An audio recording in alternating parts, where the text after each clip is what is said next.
Good morning everyone, welcome to Sunday.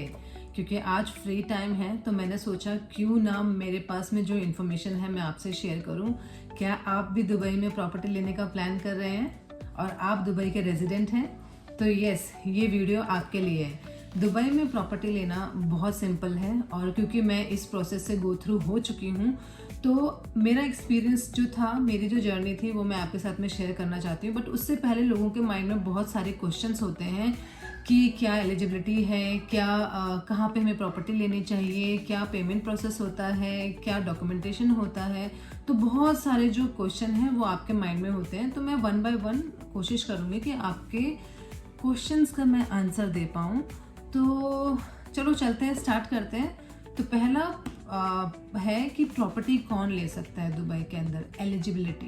तो eligibility जो है दुबई में, आप अगर रेजिडेंट हो, रिगार्डलेस ऑफ एनी नेशनैलिटी, इससे कोई फ़र्क नहीं पड़ता आप कौन से कंट्री से आते हो, अगर आप रेजिडेंट हो तो it's very easy for you to buy the property in Dubai. Second है कि हमारा डॉक्यूमेंटेशन में हमें क्या क्या चाहिए होता है। If you are a resident तो आपका डॉक्यूमेंटेशन में चाहिए आपका एमिरेट आईडी, आपका पासपोर्ट और आपका वीज़ा, रेजिडेंट वीज़ा। ठीक है। थर्ड हमारा आता है फ्री होल्ड और लीज होल्ड प्रॉपर्टी। तो हमें कैसे एरिया में प्रॉपर्टी लेनी चाहिए। तो अगर आप अपनी खुद की प्रॉपर्टी लेना चाह रहे हो जिसको आप सेल कर सकते हो, रेंट पे दे सकते हो, तो आपको फ्री होल्ड प्रॉपर्टी लेनी चाहिए। लीज होल्ड क्या है? लीज होल्ड वो प्रॉपर्टी होती है जिसको 30 ईयर से लेकर 99 ईयर तक आप उसको लीज पे दे देते हो और जब पूरा उसका एग्रीमेंट फिनिश हो जाता है तो वो प्रॉपर्टी आपको रिवर्ट हो जाती है, ऑनर को वापस मिल जाती है 99 ईयर के बाद में। ठीक है। उसके बाद आता है हमारा पेमेंट प्लान।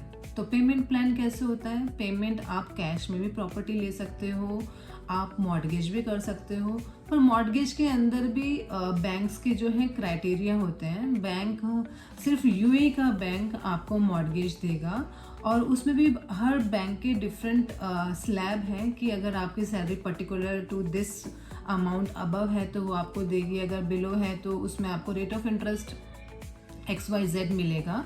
तो अगर आप प्रॉपर्टी से रिलेटेड कोई और आपके पास में क्वेश्चन है तो आप प्लीज़ कमेंट में आप मुझे बताओ। I will try to give you answer through my videos. और सबसे अच्छी चीज़ मुझे जो इस प्रोसेस में लगी जब मैं प्रॉपर्टी ले रही थी कि टैक्सेस। मैं बात कर रही थी कि टैक्सेस, अगर आप प्रॉपर्टी लेते हो या बेचते हो तो प्रॉपर्टी के ऊपर कोई यूएई आपको एक्स्ट्रा चार्ज नहीं करता at the time of registration. तो ये भी बहुत एक अच्छा अट्रैक्टिव मुझे चीज़ लगी कि जब हम प्रॉपर्टी ले रहे हैं, बेच रहे हैं, तो हमें कोई अननेसेसरी के टैक्सेस एक्स्ट्रा पे नहीं करने हैं। टैक्सेस के बाद हमारा आता है कि हमारी प्रॉपर्टी हमने फाइनल कर ली, हमने एग्रीमेंट साइन कर लिया, MOU साइन कर लिया, फॉर्म A, फॉर्म B। उसके बारे में मैं आपको नेक्स्ट वीडियो में आपको डिटेल में बताऊंगी कि बहुत ही ट्रांसपेरेंट प्रोसेस होता है और बहुत ही क्लियर चीज़ें सारी डॉक्यूमेंटेड होती हैं, बहुत ही इजी है, कुछ आपको कन्फ्यूजन नहीं रहेगा। क्योंकि शुरू में जब आप प्रॉपर्टी लेने जाते हो तो बहुत सारे क्वेश्चन होते हैं कि हम दूसरे देश के अंदर प्रॉपर्टी ले रहे हैं। नहीं, it's very transparent, very easy to bye.